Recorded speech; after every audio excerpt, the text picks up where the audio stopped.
Recognize Ms. Lesko for her 5 minutes of questioning. Thank you, Mr. Chair. Mr. Tiger, thanks for sticking it out with us till almost 9 I think I p.m. have a plane to catch, actually. Oh, okay, well, I'll be... I'm kidding. Maybe I wish I had a plane to catch. I'm not sure.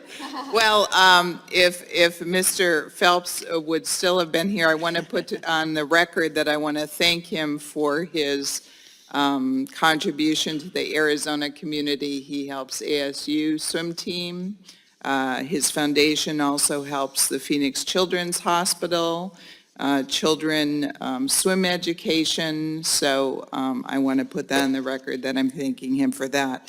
Mr. Tigert, my question to you is, if 23 American swimmers tested positive for a banned substance, do you have any doubt that the World Anti-Doping Agency would have investigated U.S. swimmers? I think it's pretty fair to say that if we had swept them under the rug, I think it's fair to say they would have done something different. But make no mistake, we would not have done that. We would have put in provisional suspensions as the rules, mandatory rules require. Those athletes would have been removed from the playing field. We would have investigated it.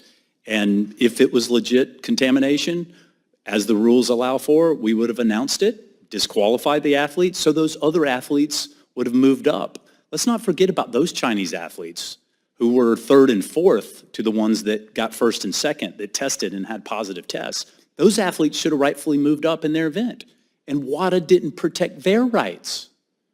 So I think it would have been handled entirely differently and in accordance with what the rules require. Do you think we should withhold U.S. funding from WADA until they turn over their case file on the Chinese swimmers who used illegal drugs? It's a tough but really important question. I think where we are now, after Russia, after what we're seeing in their response to it, we have to have the leverage we need. I think other countries would join, and I think the threat of that, if not actually suspending it for a period of time, will go a long way into influence the truth being out.